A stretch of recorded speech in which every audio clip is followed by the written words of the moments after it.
Whether you've blown all your money on Cyber Friday or whatever this week long of deals is called today, or because it's your next paycheck hasn't hit yet, or you're just a broke college student or a millennial in general. Either way, you're looking for gifts this holiday season for your fellow gamers, and you have a budget of $2, and I think I do have a piece of string as well. Nope. And the best part is, not only are these games free to purchase, you can just download them with no credit card or anything, but they are also free of microtransactions. EA games. These games will run on anything from an 1800X and Did the game crash on me? These games will run on pretty much anything. They'll run on something as overkill as an 1800X with the flashed Vega 56. Crossfire's really not going to add anything, neither will SLI, and in some cases you could even run these without a graphics card at all. Plus, I figured with all the paid advertising, the last thing we need is another sponsored video. And because all these games are free, I am clearly not being sponsored by any of these.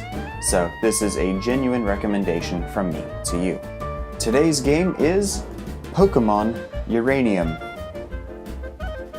No, it's not one of the official Pokemon games. This is a fan project, and I have to say, as someone who is not a Pokemon purist, I find this really enjoyable. I haven't played a lot of Pokemon on any Nintendo device, but I have gotten several hours into Yellow version quite a few times, but I've never beaten or finished any Pokemon game all the way through. I think the furthest I got was 9 hours in.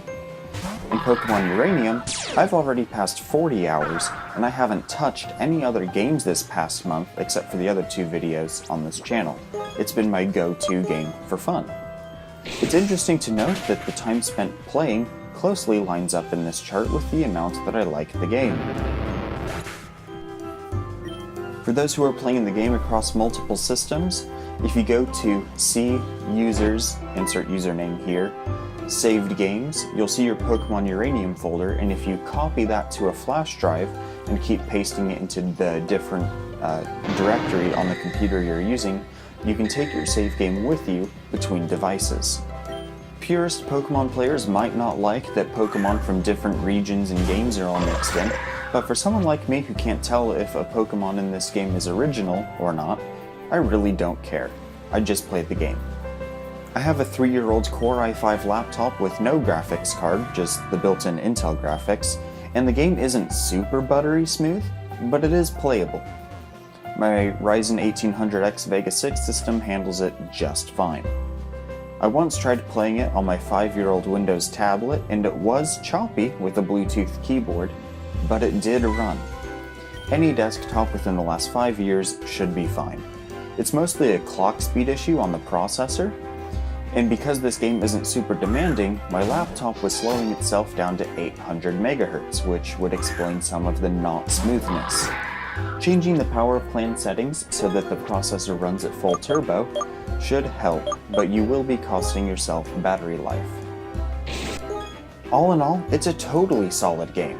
Absolutely recommended for a PC gamer or anyone who might be at least 10% interested in any Pokemon game in particular.